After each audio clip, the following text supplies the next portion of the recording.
तुम बहू से इतना डरती क्यों हो? समीरा जी। बहू, अब तो तुम्हारे ब्याह को 6 वर्ष हो गए। अब तो एक नन्हा मुन्ना दे दो हमें, जो घर आंगन में घूमे और हमें दादा दादी बोले। बहुत मन होता है अपने पोते पोती को खिलाने का। समीरा जी चहकती हुई बोली। सालू समीरा जी की बहू। मम्मी जी, आपसे कितनी बार कहा है सुबह सुबह मेरा मूड स्पॉइल मत किया कीजिए। आज मेरे ऑफिस में प्रोग्राम है, उसकी तैयारी की इतनी टेंशन है, और आपका ये रोज रोज का ड्रामा। उफ, आने दीजिए दीपक को, सालू का पति। अब इस घर में आपके साथ नहीं रहेंगे हम। रोज रोज आपकी ये बातें तो नहीं सुननी पड़ेगी। एक फुल टाइम मेड रख लूंगी। समीरा जी सुबकते हुए। बेटा, मुझे माफ कर दो, ये तुम्हारा निजी फैसला है। मैं आपसे कुछ नहीं कहूँगी, बस ऐसे ही मन में आया तो कह दिया। तुम लोगों को कहीं जाने की जरूरत नहीं। दीपू से कुछ मत कहना, बेचारा वो तो बहुत थक जाता है, उसे टेंशन मत दो मेरे कारण। मस्त रहो स्वस्थ रहो तुम लोग। सालू, क्या मम्मी जी, आपके कहने का मतलब क्या है? एक आप ही ख्याल रखती है दीपक का, मैं बस उसे टेंशन देती हूँ। घर के काम तो ठीक से होते नहीं आपसे, दूसरों को सिखाती है। जब लौटकर आती हूँ ऑफिस से, सारी किचन फैली होती है, बस उल्टा सीधा खाना बनाकर रख देती है। बच्चा हो गया तो उसकी देखभाल क्या आप करेंगी? बोलिए। समीरा जी, क्यों नहीं, 3 बच्चे मैंने ही पाले हैं बेटा। यहाँ तक कि मोरे छोटी सी बहन कम उम्र में विधवा हो गई, उसके दोनों बच्चे भी मैंने पाले, तो क्या पोते पोती नहीं पालेंगे मुझसे? मेरे हिसाब से तो मैं रसोई का सारा काम ठीक से करती हूँ। तुझे नहीं सही लगता? अब ये आधुनिक किचन की कुछ चीजें मुझे समझ नहीं आती, तो उन्हें हाथ से ही कर लेती हूँ, तो थोड़ा फैलाव हो जाता है। सालू, मम्मी जी मुझसे बहस मत कीजिए। अब मैं जाऊँ या नहीं? सारे कपड़े मशीन में हैं, सुखा कर डाल दीजिएगा। बाकी तो आप जानती ही हैं क्या क्या काम करना है। समीरा जी, ठीक है बेटा, तू जा, मैं सब कर लूंगी। पता नहीं सास बहू की बातें कब से दरवाजे के पीछे खड़े विभूति जी, समीरा जी के पति, खड़े सुन रहे थे। समीरा जी उनसे आंखें चुराते हुए अपने कमरे में आ गईं। विभूति जी भी मूछें तानते हुए आंखों में रोस लिए समीरा जी के सामने आकर खड़े हो गए। समीरा जी बिस्तर सही करने का दिखावा करने लगी। विभूति जी, देखो मेरी तरफ, तुम तो कहती थी बहू मुझसे किसी काम की नहीं कहती, वो तो मैं ही अपने मन से कर देती हूँ। बुढ़ापे में हाथ पैर चलते रहने चाहिए, रोज पैर दर्द की दवाई खाती हो, बीपी बढ़ जाता है तुम्हारा। इतनी जल्दी काम करती हो कि बहू के आने से पहले सब काम हो जाए। अब समझ में आया मुझे, मेरी समीरा बहू से डरती है, मुझसे झूठ बोलती रही कि बहू तो बच्चा चाहती है, लेकिन बहू को अभी बच्चा ना करने की मैंने ही हिदायत दी है। जल्दी बच्चा हो जाएगा तो बेचारी मेरी तरह घर गृहस्थी में फंस जाएगी और जीवन में कुछ नहीं कर पाएगी। मुझे कुछ नहीं पता चले, इसीलिए तुमने मुझसे हर बात छुपाती रही। मैंने कितनी बार कहा चलो कहीं घुमा लाता हूँ तुम्हें, उस पर तुम्हारा एक और झूठ। मैं चली जाऊंगी तो मेरी बहू बेचारी कैसे संभालेगी सब? मेरे बिना तो एक पल उसे अच्छा नहीं लगता। घर में आते ही मुझे ढूंढती है, मम्मी जी कहाँ है? क्यों ढूंढती है? आज समझ गया मैं अच्छी तरह से कि तुम्हें वो फटकार लगा सके कि तुमने क्या क्या गलत काम किया और क्या काम रह गया। बोलती क्यों नहीं? कुछ सही बोल रहा हूँ ना? समीरा जी खुद को रोक नहीं पाई और उनके आंसू उनकी आंखों से होते हुए कब विभूति जी के हाथों पर टपके पता ही ना चला। दीपू के पापा, मैं बस रिश्ते बिगड़ते नहीं देखना चाहती थी। हर घर में लड़ाई झगड़ा देखकर मैं हमेशा सोचती थी अपने घर में ऐसी नौबत कभी नहीं आने दूंगी, पर मैं हार गई। सालों से बहू को समझा लिया, झुककर देख लिया। आजकल के बच्चे माँ बाप की इज्जत ही नहीं करते। क्या बोलना है, किस से बोलना है, कुछ नहीं समझते। मैं बस अपने दीपू के लिए इतना सहती रही कि शाम को थका हारा आता है तो उसके सर पर हाथ फेरकर कलेजे को ठंडक मिल जाती है। अगर मैं भी बहू की तरह झगड़ने बैठ जाती तो कब का मेरा दीपू मुझसे दूर हो जाता। मैं तो जीते जी मर जाती। कितनी मिन्नतों से 2 बेटियों के बाद दीपू आया था हमारे घर में। आप तो जानते ही हो मेरी जान है वो। आपको तो इसीलिए नहीं बताया कि आप भी मुझे यहाँ रहने नहीं देते। जानती हूँ आपके स्वभाव को। विभूति जी ने समीरा जी को सीने से लगा लिया। अब कुछ मत बोल तू। बहुत अपमान और दुख सह लिए तूने, पर अब नहीं। मैंने फैसला कर लिया है। अगली सुबह सालू मम्मी जी को पूरे घर में चिल्ला रही थी। समीरा जी कांजी वरम की नीले रंग की करीने से साड़ी पहने हुए थी। बड़ा सा चूड़ा जिसमें गुलाब के फूल लगे हुए थे, बड़ी सी नीली बिंदी, कुल मिलाकर कयामत ढा रही थी आज समीरा जी।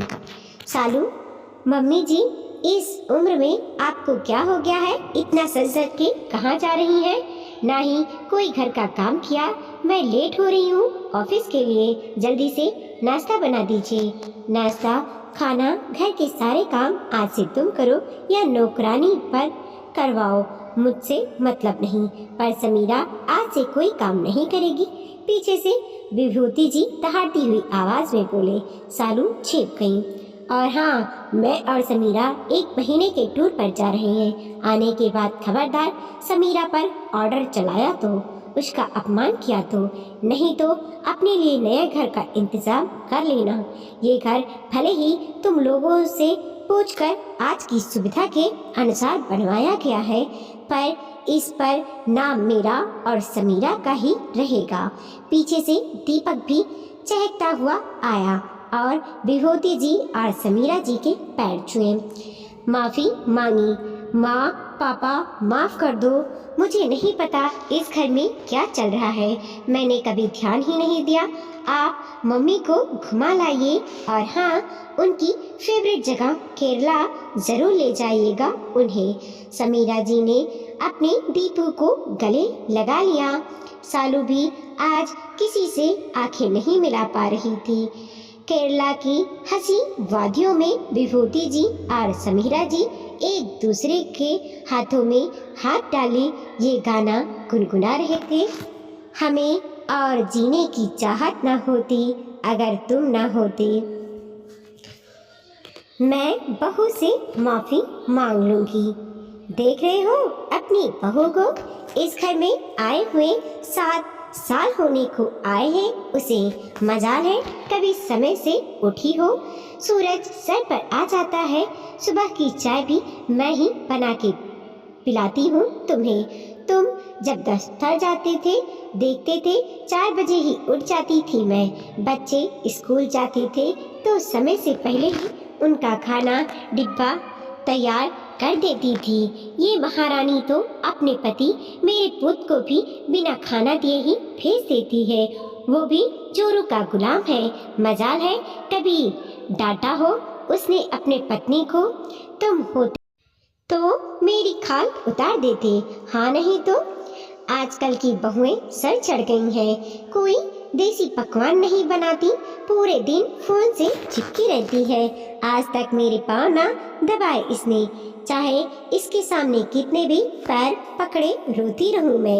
एक मैं थी तुम्हारी अम्मा के घंटों तेल से मालिश करती। जब तक हाथ भर भर कर आशीर्वाद न दे देती तब तक ना उठती, चाहे कितनी भी थकी हूँ।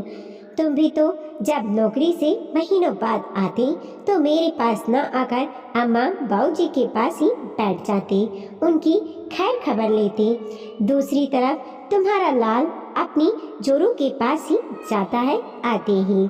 मन तो कर रहा है मेरा आज देविका जी का गुस्सा 7वें आसमान पर था।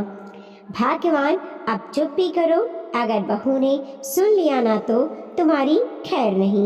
इतनी जोर जोर से चिल्ला रही हो, सो रहे हैं सब, आवाज साफ जा रही होगी। देविका जी के पति प्रणव जी बोले। तो क्या मैं किसी से डरती हूँ? सासू, डरना हो तो वो डरे, मैं न डरती किसी से, मेरा घर है ये। हाँ नहीं तो? माँ, कितनी देर से चिल्ला रही हो आप? आज संडे है, आज तो सोने दो। मैं सोच रहा हूँ आप चुप हो जाएंगी। आपकी रोज रोज की सुबह की महाभारत से तो हम परेशान हो गए हैं। इसीलिए मैंने और उर्मिला ने फैसला किया है कि अब हम इस घर में नहीं रहेंगे। बाहर घर देख लिया है, किराए पर, वहीं जा रहे हैं कल से रहना आप आराम से इतने बड़े घर में। पापा, आपको चलना हो तो चल सकते हैं। आपको सफाई देने की जरूरत महसूस नहीं होती मुझे माँ। अब चिल्लाना मत माँ, मुन्नी को रात से बुखार है, रात को उल्टी कर थोड़ी देर पहले ही सोई है। बेटा राजन और बहू देविका जी के सामने खड़े थे। माँ जी, कोशिश बहुत की कि ये घर ना छोड़ना पड़े, पर आपने मजबूर कर दिया है ये कदम उठाने पर। बहू उर्मिला सुबक रही थी। चलो उर्मिला, अब तैयारी करनी है जाने की, आज ही सामान ले जाना है। राजन उर्मिला का हाथ पकड़ कमरे में चला गया। लो, चला ली ना तुमने? देविका अपने ही गर्दन पर छुरी, जो 2 रोटी चैन की मिल रही थी, हमें वो भी बंद करा दिया। बेचारी बहू के 2-2 छोटे छोटे बच्चे हैं, रात भर जागती है वो, नहीं उठ पाती। सुबह उठने के बाद तो चक्कर गिरनी सी घूमती है वो। आज तक अपना एक कपड़ा भी तुमने अपने हाथों से धुला है जब से बहू आई है? एक कप चाय क्या अपने हाथ से बना लेती हो? सुबह पूरे दिन वही गाती रहती हो। राजन समझता है बहू को, वो भी जानता है उर्मिला अपनी जगह सही है। उसके ऑफिस में कैंटीन है, खाना खा लेता है वहाँ, तो क्या बुराई है? समय के साथ तुम नहीं बदली देविका। मैं तो सोच रहा हूँ कि मैं भी परनोजी पत्नी से बोले जा रहे थे, तो क्या आप भी मुझे छोड़ के बहू बेटी के साथ चले जाओगे? देविका जी की आंखों में आंसू भरे थे। नहीं, सोचा तो था, पर पत्नी का साथ देना पति का धर्म है। इस हाल में तुम्हें बुढ़ापे में छोड़कर नहीं जा सकता। जी, मैं बहू से माफ़ी मांग लूँगी, उन्हें कहीं नहीं जाने दूंगी। कैसे रहूंगी अपने बच्चों के बिना? पहले ही समझा देते मुझे आप। ये बात तो दरवाजे के पीछे खड़े बेटे बहू देविका जी से आकर चिपक गए। हम कहीं नहीं जा रहे हैं माँ, हम क्या आपके बिना रह पाएंगे? जा बहू, तू मुन्नी को देख, मेथी का साग काट दूंगी। पारनोजी गर्दन पर हाथ रखकर इशारे में बोले। गर्दन पर छुरी चलने से पहले ही बचा ली तुमने देविका। वीडियो को लाइक कीजिए, कमेंट कीजिए और अपने दोस्तों के साथ जरूर शेयर कीजिए। चैनल पर नए हैं प्लीज़ सब्सक्राइब कीजिए और देखते रहिए मोटिवेशनल स्टोरी।